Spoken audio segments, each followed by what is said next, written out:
Hi guys, my name is Mark. I'm studying engineering at Trinity College Dublin, and today we're going to be tackling the higher level 2020 chemistry paper. Specifically, we're going to be looking at question 2, which is a question in the experimental section, specifically dealing with organic chemistry. This question is worth 50 marks, and depending on how much you like organic chemistry, it might be a great question to attempt, or it might not be, but in this case, we're going to take it nice and handy and take it step by step. In question 2 here, we are doing an experimental question, and in this case, it is going to be an organic experimental question. This organic experimental question is asking us about benzoic acid and how it can be synthesized from the oxidation of phenylmethanol. Unfortunately, this is one of the more challenging experiments on the course, and it can be a little bit difficult, and I remember finding it very challenging actually when I was studying it, because it's a little bit difficult to wrap your head around. There's a lot of stuff going on, and if you didn't really understand redox reactions, you can find this quite difficult. And another really important thing to understand here is kind of all of the structures in organic chemistry that you study, like your esters and your alcohols and all that type of stuff, and how they actually interact with each other and change from one to another. But sure, that's nothing to worry about. We're going to take it nice and handy and go through it step by step. And yeah, let's get straight into it. In part A here, we are given 2 sub-questions. Part I is asking us to describe the appearance of phenylmethanol at room temperature. So in this case, we are looking to describe what it looks like and kind of give a little bit of detail on phenylmethanol at room temperature. In part 2, we are asked to name a suitable piece of apparatus to measure accurately 1.5 centimeters cubed of the phenylmethanol. So the answer for part I goes as follows. We were asked to describe the appearance of the phenylmethanol at room temperature. So in this case, I've gone with describing its color, and actually for phenylmethanol at room temperature, it is colorless.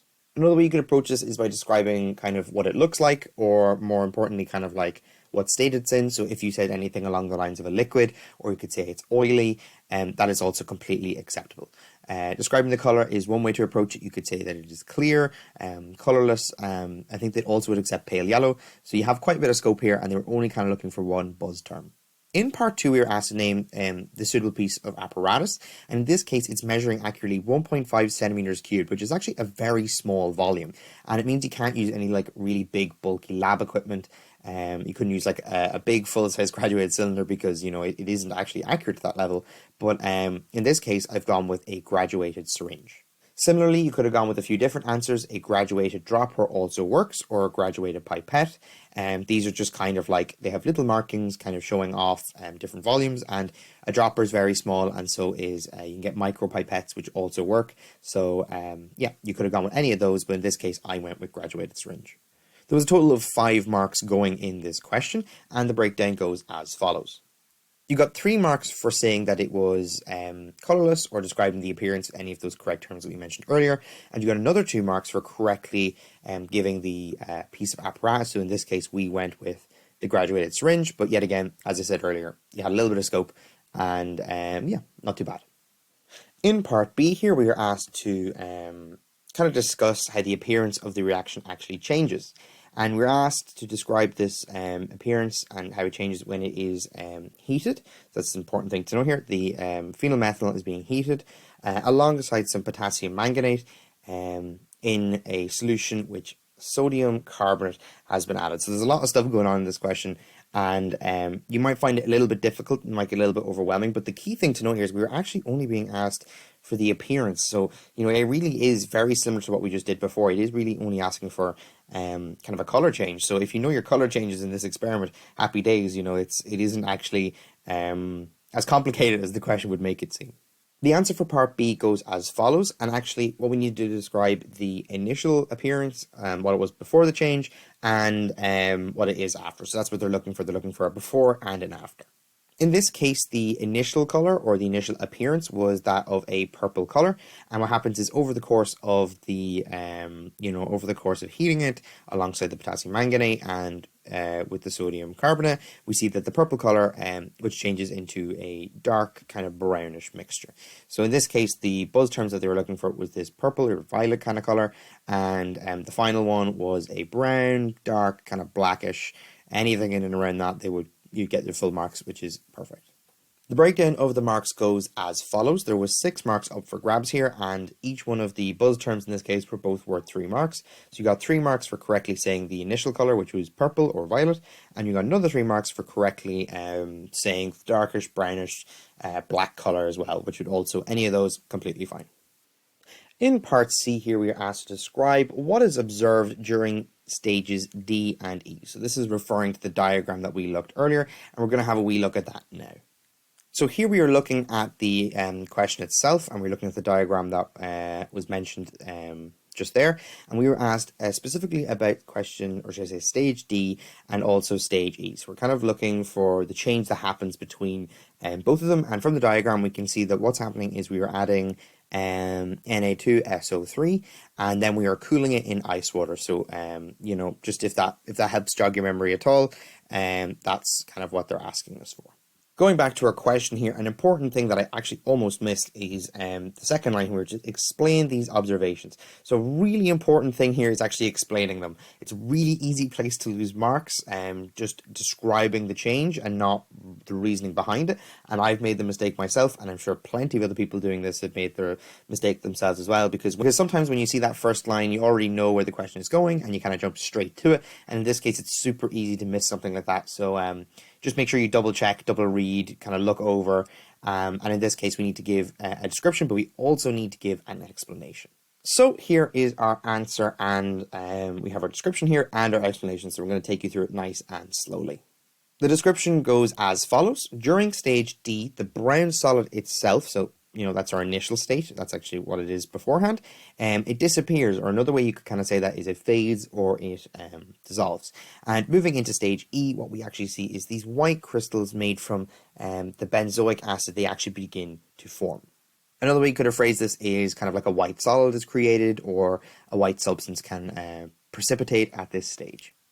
Moving on to our explanation, which is actually this bit down here, and it tends to be the trickier one to actually do, because it's fairly easy to remember the color changes in an experiment like this, but the chemistry behind them is a wee bit more difficult, and in this case, and especially with this experiment, it's very challenging. So yeah, I'm going to hopefully provide a little bit of clarity as to what's going on here.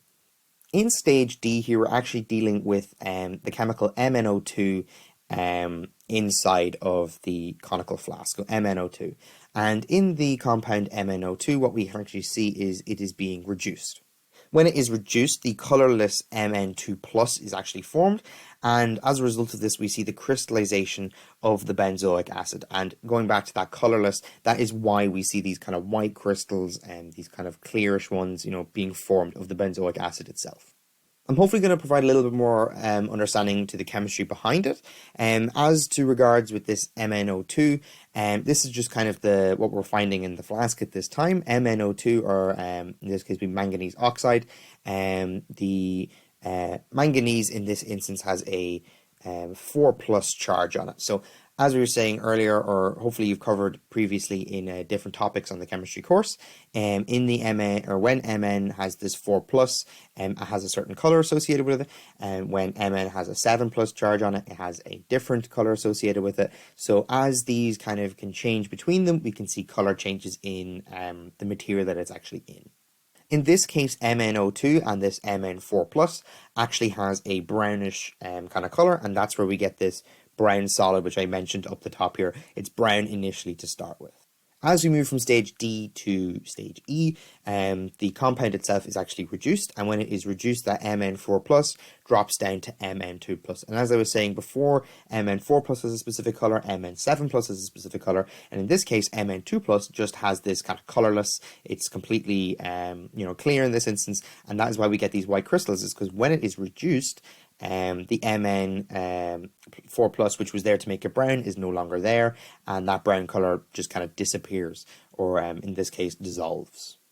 So a wee bit trickier of a question, but there was actually a lot of marks going in this case. There was a total of 12 marks.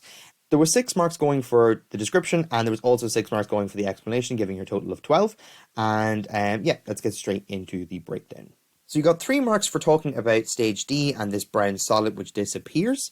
So that's where you got your first 3 marks, and you got your other 3 marks for saying, you know, that was our initial stage. So the other 3 marks was for our final stage, which is these white crystals, in this instance made from the benzoic acid, which isn't really super important, but just the white crystals themselves, you know, that is the change. So that is the final state, and that is where you got your 3 marks from. As for the bottom explanation, there was 3 marks for talking about how the manganese oxide is reduced, going from a going from the 4 plus to the 2 plus and giving us this colorless color. And then you finally got your other 3 marks for talking about the crystallization of this benzoic acid. So that was the other 3 marks there, talking about how it crystallizes, or how it precipitates is another way you could phrase it. And we get that benzoic acid. In part D here, we are also given a part I and a part II. As for the first part, we are told, or should I say we are asked, to name a suitable technique to purify the benzoic acid crystals collected at stage F. So in this case, we are asked, what is a method to purify these crystals? And yeah, we're just asked to name it, so we don't need to explain it or anything like that. So don't worry about it. This should just be a 1 or 2 word answer. As for part 2 here, we were asked to describe how you measured the melting point. So key thing there being the melting point of a sample of the benzoic acid crystal. So this is going to be a little bit more detailed because you're going to have to give a description. And another thing to note is it's not necessarily required here, but if you wanted to include something like a diagram here to get your point across, that's also completely fine and completely perfect. That's kind of just the way you kind of do it. If you draw the diagram first and explain what's happening in it, that's a perfectly valid way of doing it. And sometimes it's easier to do that and not forget what's going on. So yeah, let's get straight into the answers. So our answer for part I, which was named that method to purify the crystals, actually was just recrystallization. So it's just a 1-word answer, nice and handy. One thing to note here is that if you can recall from earlier on, one of the previous topics that you would have done in chemistry, this is another experiment actually on the course, the recrystallization of benzoic acid crystals and making them pure. So yeah, if you can remember that, hopefully it might, you might click in your head. But in this case, yeah, this is what we're talking about here, this recrystallization. As for part 2, we were asked to describe the method to find that melting point, how to kind of describe it. And in this case, the description, or should I say the procedure, goes as follows. A sample of the white crystals, or another way you could say that is a sample of the benzoic acid themselves, are taken and placed on a melting block. So an important thing to know here is this melting block, and of course your sample of the white crystals, because they're kind of playing the key role in this case. Melting block as well at this time could mean an aluminium block. You might just refer to it as a melting block. Either one is dead on, perfectly fine. Moving on from here, what you want to do is apply heat very slowly whilst being very carefully observing the crystals. What you'll begin to notice is that at a certain temperature, the crystals will begin to melt. And what you want to do is you want to record that temperature, so that temperature range, actually want to record it when it starts, when the melting occurs or begins and ends. And this is all done using an embedded thermometer. So embedded thermometer in this case just means a thermometer inside the melting block or the aluminium block. Super important thing to know here is that we are not asked about boiling points, we're asked exclusively about melting points. So really try your hardest not to mention any form of boiling point, because you actually can very easily lose marks and actually be penalized for that type of thing. So just in this instance, only mention the melting points. As I said earlier, diagrams can be super helpful, and I've actually done out one here. So we're going to just kind of look at it and describe what's going on in the diagram.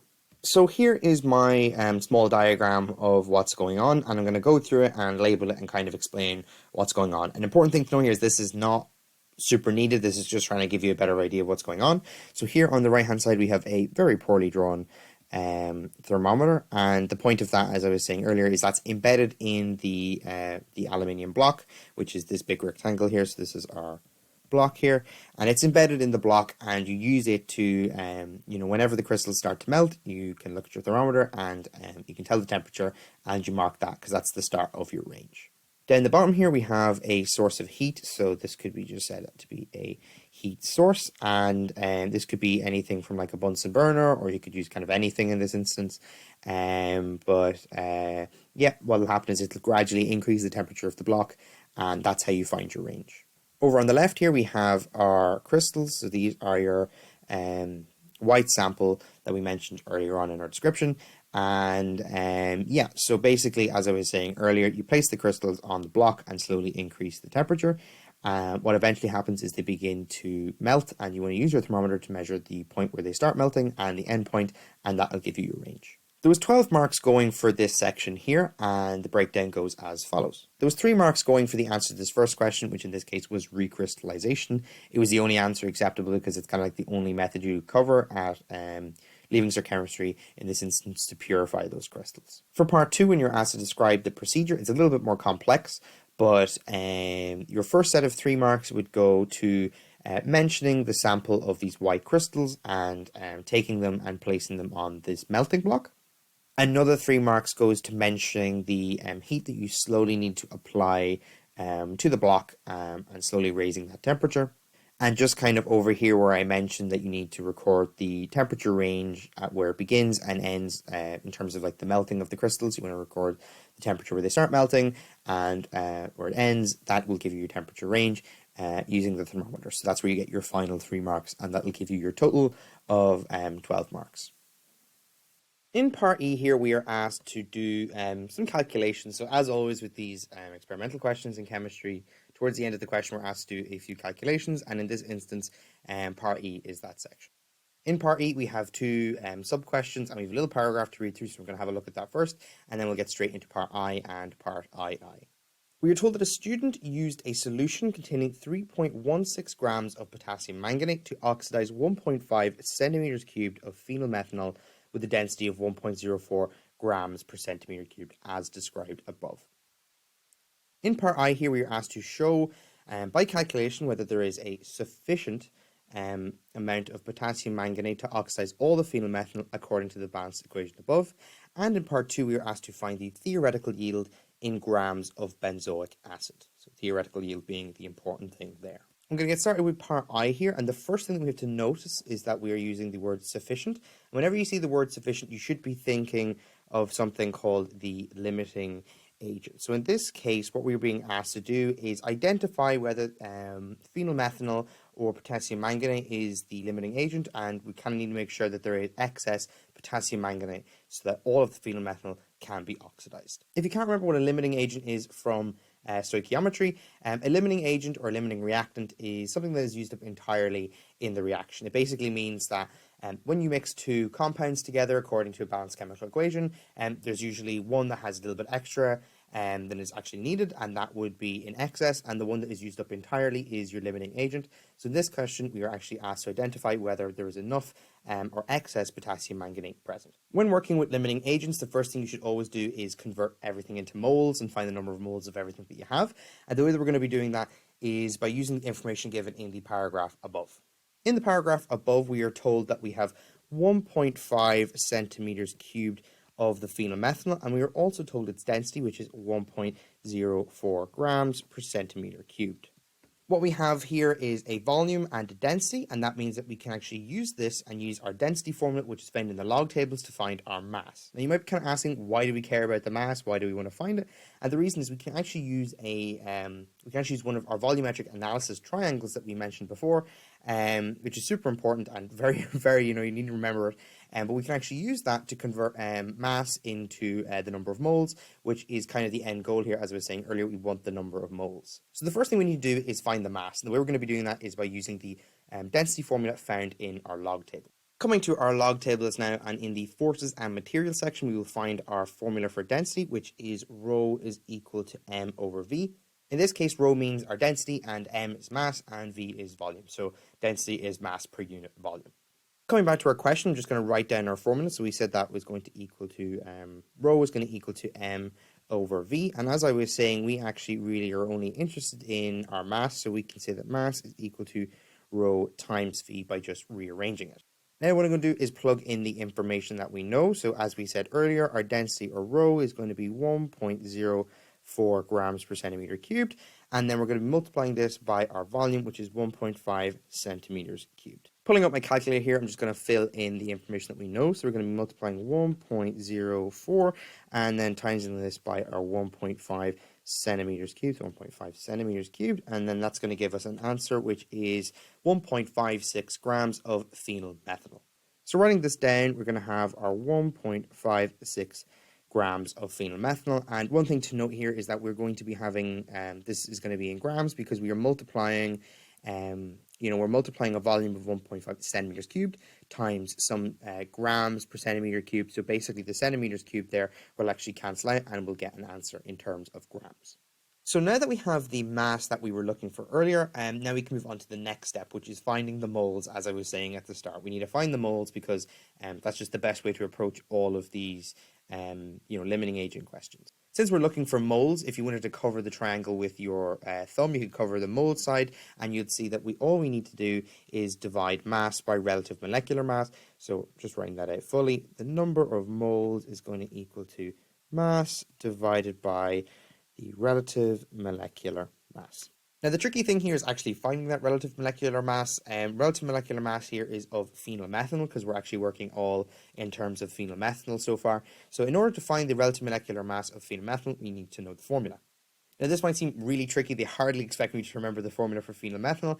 And if you do, brilliant, but I know I wouldn't in the exam. And in this case, they've given it to us in the question because they give us a balanced equation. Going back to our question here is our balanced chemical equation, and now we need to determine which of these two species on the left are the phenylmethanol that we're actually looking for. As we were told earlier, we were actually mixing KMNO4, which is our potassium manganate. The way you might be able to clock that, if you can't remember off the top of your head, is that K is the formula for potassium, and in this case, potassium manganate is going to have a K in it. So this over here on the right-hand side is going to be the potassium manganate, and we don't really care about that. We're not really interested in it at the minute. What we actually really do care about is our phenylmethanol over here. So as I was saying earlier, the way that we approach finding the relative molecular mass for the phenylmethanol, which we have now identified the formula for, is by going straight to our log tables and adding up all of the relative molecular masses that are in our formula. So going to our log tables here, I'm going to determine the relative molecular mass of our phenylmethanol, and I'm just going to write down the formula that we found earlier just so that we can use that offhandedly here. So here is our formula for phenylmethanol, so just over here. And now all we have to do is add up all of the parts. So what we're going to have is we're going to be looking for carbon, which is this here. We're going to be making use of hydrogen as well. We're going to be using there's carbon, hydrogen, and the other one here is oxygen. So I'm going to pull up my calculator here and begin adding them all up. To start with, we're going to be having 6 carbons, so we're going to have 6 times the weight of carbon, which is 12. You can include that 0.01, but I recommend just sticking to the whole numbers or kind of rounding a wee bit because although you won't lose marks, it's just a little bit easier. So starting out, we have 6 carbons. We then have to add 5 hydrogens, which is just going to be 5 times 1. Another carbon, which is 12. We're going to be adding 2 more hydrogens, which is just 2 times 1. And then we're also then going to be adding in oxygen, which is just hiding behind the calculator there, but it is 16. And then we add 1 more hydrogen, which is 1. So adding those all together, we're going to get our total of 108, which is our relative molecular mass for phenylmethanol. So what we're going to do now is plug in what we know. We already found the mass previously, which is 1.56 grams, and then we're going to divide that by our relative molecular mass, which we said was 108. And just if you're curious what that's measured in, that's going to be grams per mole. So what's going to happen actually here is these grams will cancel, and since we're dividing by 1 over moles on the bottom, it should just give us moles on the top, which means that our answer is actually going to be, I'm going to just throw it into my calculator and we'll find out. So what we're going to do here is we're going to have 1.56 on the top, which is our mass, and divide by our relative molecular mass, which is 108, and that's going to give us the number of moles to be 0.0144. So you don't have to include all those 4s. If you want to just cut it off after a few, that's completely fine. They will not penalize you as long as you include that 0.01. That's really important. But if you cut off anywhere kind of along that, they're not going to penalize you. So as I was saying, our answer is going to be in and around 0.014, and we'll just do another 4. So this gives us our total number of moles. Okay, so we've just found the number of moles of phenylmethanol, so I'm just going to write phenyl here just so I can kind of remember if I want to come back to it. And now comes the little bit more tricky bit if you're not haven't done this type of limiting agent stuff before. We need to now use our formula or balanced equation to find the number of moles of KMNO4 associated with this and then see if there is excess or not. Coming back to our original question here, the balanced equation that was given to us, what we've actually done is we have found the number of moles in just the phenylmethanol here on the left-hand side. Now, what we can notice here is there's actually a 3 in front of it, which means that there is, we already have 3 involved. And what we need to do now is find the associated number of moles in 4 of these potassium manganate. So the way that we can accomplish this is by dividing the number of moles that we've already seen by 3 to get 1 mole, and then multiplying by 4 to get 4, so that we can have the number of moles in our potassium manganate. Just doing that out mathematically, what we're going to have is our 0.0144, and what we want to do is first divide by that 3, because that is we had 3 phenylmethanols for every 4 potassium manganates. So that's the first thing that you want to do. And then what you're going to do is multiply it by 4 to find the number of moles associated with the potassium manganate. And of course, do this in your calculator. No point on losing marks on something small like this. So plugging this into my calculator, what we're going to have is our 0.0144, and we're going to be dividing that by 3. And the reason I'm putting that in brackets is because you want to do that bit first, and then we want to multiply what we get by 4 to find the number of moles in the potassium manganate.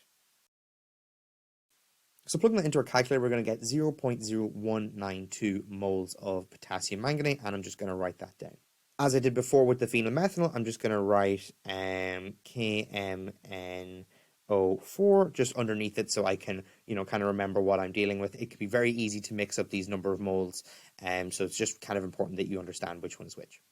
The last step here I need to do is convert the number of moles here into mass, and the way we're going to be doing that is by using the triangle that we used before. And instead of working with mass backwards to find the number of moles, we're actually going to be using the number of moles to find the mass. So that means that we need to multiply here by the relative molecular mass of KMNO4, and to do this we just use the same process in order to determine the mass of KMNO4 as we did with the phenylmethanol. The formula, as I said earlier, is actually the other one given to us at the top of the page, and it's here as well. It's actually given to us multiple times, so it's not too bad. It's given to us right there. So what you want to do is go straight to your log tables, go to the back of it to your periodic table, and add up all the constituent elements and their relative molecular masses to get the total relative molecular mass. In this case, the total relative molecular mass is 158. So what we need to do is multiply the number of moles by 158 to get the total mass of the KMNO4. Writing that out mathematically, what we're going to have here is 0.0192, and then multiply that by 158 to get our mass of KMNO4. As always, plugging this into our calculator, we're going to have 0.0192, and then multiplying this by 158 will give us a total of 3.0336 grams. Writing that down here, we're going to have our mass of KMNO4 to be 3.0336 grams. So you don't need to be perfectly accurate with this. Anything in and around there will give you kind of an idea of whether it's in excess or not. Going back to the question here, at the top of it, we were actually told the amount of potassium manganate used. We were told that 3.16 grams of potassium manganate was used. Now, going back to the previous answer that we had, using that information, I can now make the following relationship.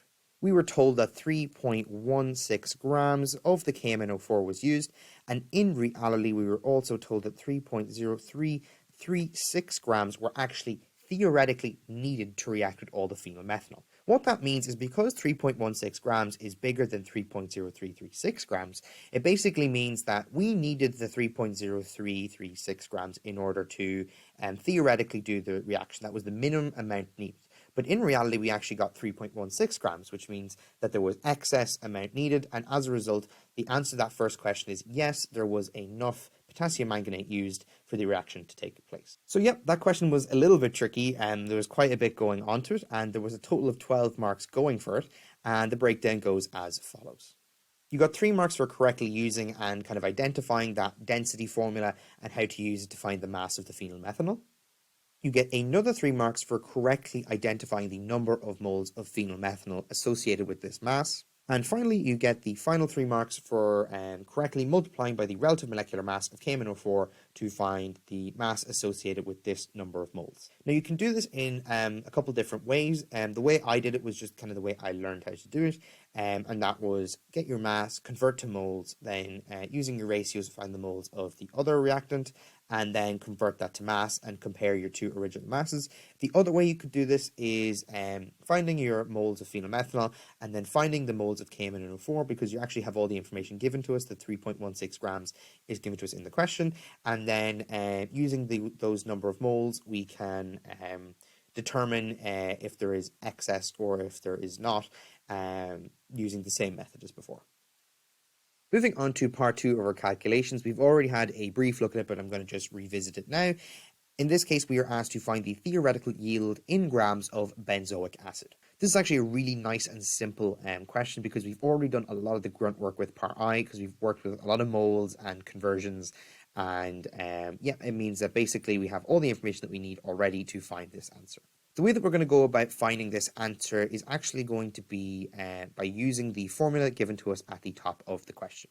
Going back to the top of the question, we've already looked at the number of moles of our phenylmethanol, and what we're being asked here is to find the number of moles for our benzoic acid. Now, looking at the right-hand side here, which is our products, you might find it a little bit difficult to actually determine what benzoic acid's formula is. I didn't know what the formula was, but the way you can do it is by a process of elimination. Let's work from the back. This last species here, this KOH, is potassium hydroxide. And potassium hydroxide is, you can figure that out by the leading K in this case, which means potassium. And if it was mentioned to us in the question, it would be called potassium something, so potassium hydroxide. And because we're actually looking for benzoic acid, we know we're not worried about this. The second to last one here is H2O, and hopefully at this stage you can remember what H2O is. H2O is just the chemical formula for water, which we're not too worried about here. Moving on here, we have MnO2, which is manganese oxide, and we also do not really need to worry about this. Yet again, we're looking for benzoic acid, so manganese oxide is not what we're looking at. The way I can determine that it is manganese oxide is by that leading capital M, small n, basically the chemical formula for manganese. If it was to be written out kind of longhand in words, it would be manganese, so you can kind of see where I'm coming from with that one. That leaves us with this formula here, which is going to be our formula for benzoic acid. An important thing to note now is that already at this stage, we know the number of moles in our phenylmethanol. We know this number of moles. And what we're asked to do is find the theoretical mass of benzoic acid. So as always, if you have the number of moles, it's actually very easy to find the mass and vice versa by using our volumetric analysis triangle, which basically means that all we need to do is actually not find the mass, but find the number of moles, and then we can go from there. If we want to find the number of moles of the benzoic acid, we can just look to what information we already know. As I said, we already know the number of moles in the phenylmethanol over here on the left, which means that we can actually already find out the number of moles of benzoic acid on the right. What you'll notice here is that in both instances we have this leading 3. And what that basically means is the number of moles that we found before, previously what we did to find the number of moles in the potassium manganate was divide by that 3 and then multiply by this 4. But in this case, we'd be dividing by 3 and then multiplying by 3, which is just the equivalent of not changing it at all. It'll just be like exactly the same. Because of this, we already know the number of moles of phenylmethanol, and as a result, we also already know the number of moles of benzoic acid, which is really nice in this case. Going back to the question, I'm going to kind of write this down a little bit longhand. Because of this ratio, which was kind of 3 to 3, it basically means that there was 3 in front of the phenylmethanol and there was 3 in front of the benzoic acid, which means that we don't need to do any movement around. You can, if you really want to, just convince yourself by dividing by 3 and then multiplying by 3, but that is just like the equivalent of multiplying by 1. So because we already know the number of moles of phenylmethanol, which was 0.0144, therefore this is also the number of moles in our benzoic acid. So as I was saying earlier, because we already know the number of moles of benzoic acid, it's actually a very simple move from the number of moles to the mass. In order to find the mass of the benzoic acid, we get to use our good old friend here, the volumetric analysis triangle. And in this case, we're going to be using the mass, moles, and relative molecular mass triangle. Since we're looking for the mass of the benzoic acid, you can cover the mass with your thumb, and then that basically means what's left is what we need to do. So we need to multiply the number of moles by the relative molecular mass. Writing that out, we can say that the mass is going to equal to the number of moles times the relative molecular mass. As always, finding the relative molecular mass can be a wee bit tricky if you don't know what the chemical formula for ribobenzoic acid is in this case, but thankfully we've already kind of gone back and by process of elimination identified what it is, so we can go straight to our log tables to find the relative molecular mass of our benzoic acid. Similarly to how we identified the relative molecular mass of the phenylethyl, we're going to be applying the same process here. So I'm just going to write down the formula so that we don't lose it when we're multiplying here. So here is our chemical formula for benzoic acid. So I'm just going to highlight the elements that we are going to be working with here. We have 6 carbons, so that means that we're going to be using carbon. We also have 5 hydrogens, so we're going to be using a lot of hydrogen, and we have 2 oxygens. So as always with organic chemistry, these tend to be the 3 culprits that you'll see a lot in these questions, so you get fairly used to using them in this type of question. So pulling up my calculator, we're going to do exactly the same as what we did with the phenylethyl. So to start out, we're going to have 6 carbons, which is 6 times 12, and then we're going to add on our 5 hydrogens, which is 5 times 1, and then we're going to have another carbon, which was 12, and then 2 oxygens, which is 2 times 16. The number there is hidden behind the calculator, but you can take my word for it. 16 is the relative molecular mass of an oxygen, and then we're going to add 1 final hydrogen on the end. That's going to give us a grand total of 122, and we can now proceed back to the question to fill in what we know. Coming back to the question here, I'm going to just kind of put into it everything we know. So we're going to have the number of moles, which we said was 0.0144, and we determined that it was actually the same as the phenylethyl by identifying and kind of realizing that in the balanced equation there was 3 phenylmethanol on the at the start of the reaction, and then by the end of it there was 3 benzoic acids, and because we already know the number of moles in the phenylethyl, it means we also know the number of moles in our benzoic acid. We then have to multiply this by our relative molecular mass, which is 122, and then we can slap this into the calculator to get our final answer. Bring up the calculator again, we're going to be multiplying 0.0144 times our 122 to give an answer of 1.7568. So writing that down, we're going to have 1.7568 grams of benzoic acid as our theoretical yield. There was only 3 marks going for this question because kind of once you've done this enough times, you do kind of pick it up really quickly, and it is literally just multiplying a relative molecular mass times the number of moles. So you just get your final answer for your you get your 3 marks for your final answer, should I say. One thing to note here is that at different points throughout this, you might have rounded in different places. That's completely fine. You have a little bit of wiggle room here. If you got anything in around 1.7 grams to 1.8 grams, as long as it started with 1.7 and going up as far as 1.8, you were dead on, completely fine.